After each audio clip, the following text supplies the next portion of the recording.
Welcome to the Zimmerman Podcast with your host, CEO, wedding professional, educator, and mom, Jessica Zimmerman. This is a brand new Zimmerman Podcast miniseries, Sleeping with a Stranger Under the Cover. In the next few weeks leading up to the release of my memoir, Sleeping with a Stranger, we'll be taking a look under the cover as I share insider information about the story and process behind my memoir, Sleeping with a Stranger, which releases May 7th, 2020. Yeah, I know, we've had a date change. We'll get into it this episode. I'm sitting down with Rachel, who will be interviewing me about the deeply personal and never before shared details of my journey through living and writing Sleeping with a Stranger. So let's do this. Let's go under the cover. Welcome back to the podcast. Thank you. Thank you for having me. Okay, what are we talking about today? Today, we are talking about kind of a change to the book release story and the schedule. And there's been a little bit of a switch up, and I want you to share about that with everyone because it's kind of an unplanned thing, but we're rolling with it. Yeah.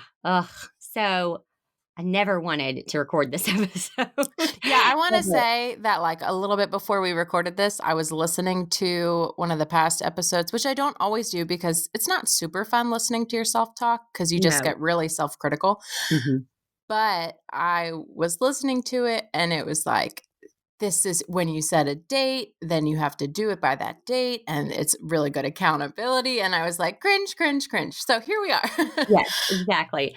I will say one of the things, and y'all have heard me say this before, that I really kind of pride myself on is if I say I'm going to do something, then I'm going to do it. And you can trust that. And I think there have been people that I have, signed up for their newsletter in the past or followed them in the past. And they've, said things like, every Tuesday, you're going to get a newsletter from me about this or a helpful freebie or something, you know what I mean? And then that lasts for like 3 Tuesdays and then you never hear from them again, or you never see the freebie, or you get an email that's like, life happens and I'm no longer doing that. And like, that's fine. I get it. We're all trying to find our footing and stuff, but I really do try, if I say I'm going to do something, to do it and to follow through with that. And I'm because I think if you don't, then people begin to not trust you. And I think trust is kind of everything, especially when you are an online educator. I think trust is very, very important. And so April 7th was the book release date. And guys, I've had a hard couple of weeks. I'm not even going to lie. I'm not going to sugarcoat it. There have been tears. There have been, I'm pretty sure I threw my computer once. I'm pretty sure my phone was thrown once. Like, I mean, just not pretty. Like there's been some not pretty things happening over here. The release date is being moved to May 7th, and I'm going to explain to you why. But I mean, let me just say real quick, what a huge, like it absolutely 100% must be moved to May 7th, or there's just no way that I would ever choose to move it if it didn't absolutely have to be done, because we've had promo out saying April 7th. I mean, the podcasts that are previously done that have ads in them for the book releasing April 7th, like those will live on forever and ever. And, it's just, I cringe when I think about the fact that I have so heavily promoted April 7th and here we are and we're having to change it to May 7th. But it's also been, I can choose to look at it one of two ways. I can choose to look at it as, that I failed, or I can choose to look at it and say, this was a decision that I chose to make. And it's been a great learning experience. And I have definitely learned from this. So basically what happened is when you self-publish a book, and listen, I'm just going to be totally honest. There are people who self-publish a book strictly for the purpose of just publishing a book and being able to say that they're an author, and they can put that on their resume and, on their website and all of that. And that's great. Like I'm not knocking that whatsoever. I mean, I'm all about there's zero judgment, zero shame. I'm all about people doing what they need to do for their life, for their business, yada, yada. So for me though, this book, this story, I just feel like it's so much bigger than me in the sense that this story was given to me to share. I feel an incredible responsibility to get that out in the best way possible and to work from a level of excellence. So even though I am self-publishing it, I am going through a publishing house and I pay them upfront for their work. But on the flip side of that is I own my copyright, I have creative control, and at the end of the day, what I say is the final say. So I want it to go through all the processes that a book would normally go through in a traditional publishing house. So that involves developmental editing, copy editing, proof editing, layout, cover approval, a Kindle version, an audio version, an early printed edition that then you take and you mail out to influencers and to people who can help you promote the book and all of these things, right? And we're planning on doing a podcast tour. We might be doing some book signings. And when the publisher that I'm working with, when she looked at everything that needed to be done, she was like, the absolute earliest that this could get out is May 7th. If you want to stick to April 7th. And remember, we were working with a different person when we first started this.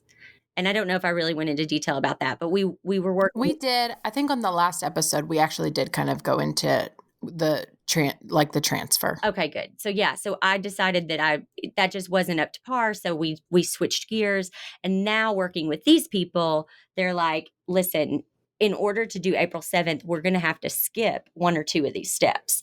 So either it doesn't go through developmental editing. Well, that can't happen. Or it doesn't go through copy editing. Well, that can't happen. Or it doesn't get, the layout doesn't get professionally done. Well, that can't happen. I wasn't willing to skip any of the steps.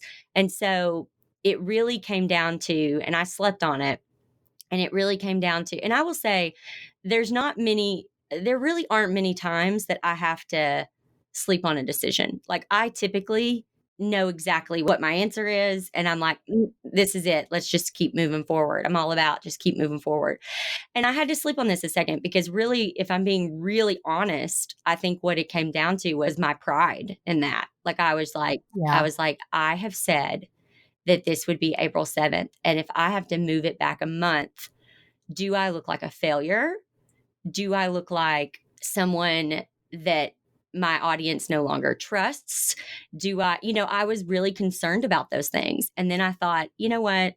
I want it done right. And I knew that even when this email was first sent to me, I was like, well, we have to go with that option, May 7th. Like I knew that in my gut, but I also, needed to do kind of a check-in with myself and be like, this is okay. May 7th is enough. Like you're fine. Like everything's fine. Like you have worked your tail off. You now have this amazing team who has got you every step of the way. And if May 7th is what it takes for this to be done right, then that's what we're going to do. And so what are we willing to give up to get what we ultimately want is kind of the question I always come back to. And I'm willing to give up, a perfect record of, of following through on a deadline that I say I'm going to do in order to make it right. So from here on out, you will hear us talk about the release date of May 7th.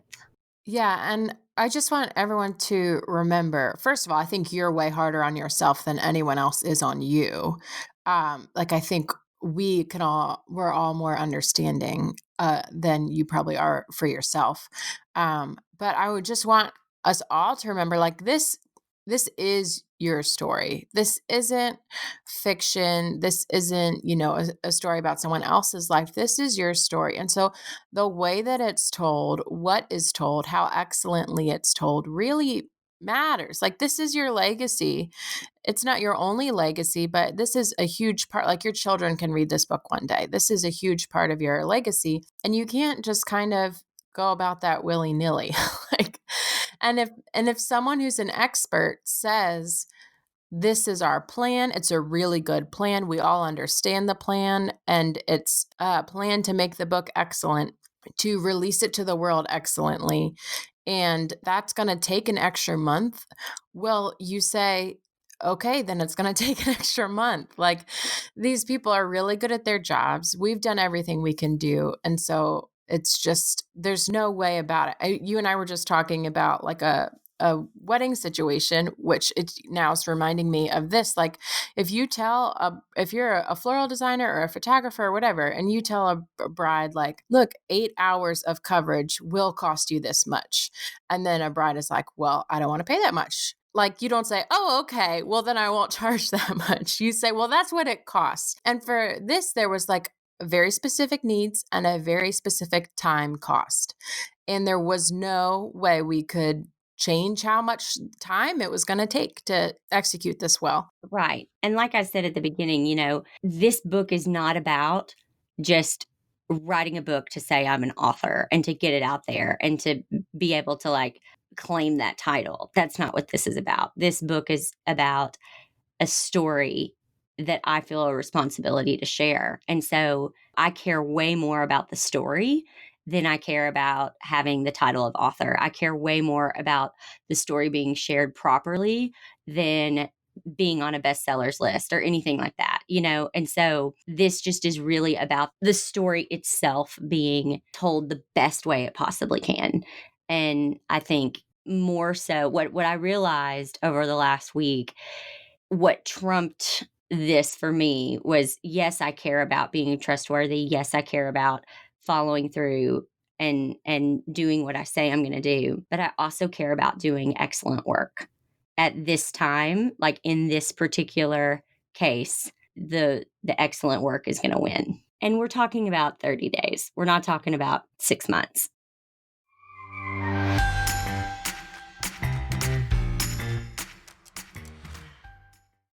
Mark your calendar for May 7th. It's book launch day. If you want details on my upcoming book tour, like cities I'll be visiting, how you can meet me in person and get a signed copy of the book, you got to get your name on the list. This list will get you the VIP treatment. We've got some awesome bonuses prepared, but only for those who have signed up. Go to sleepingwithastranger.com to become a VIP today.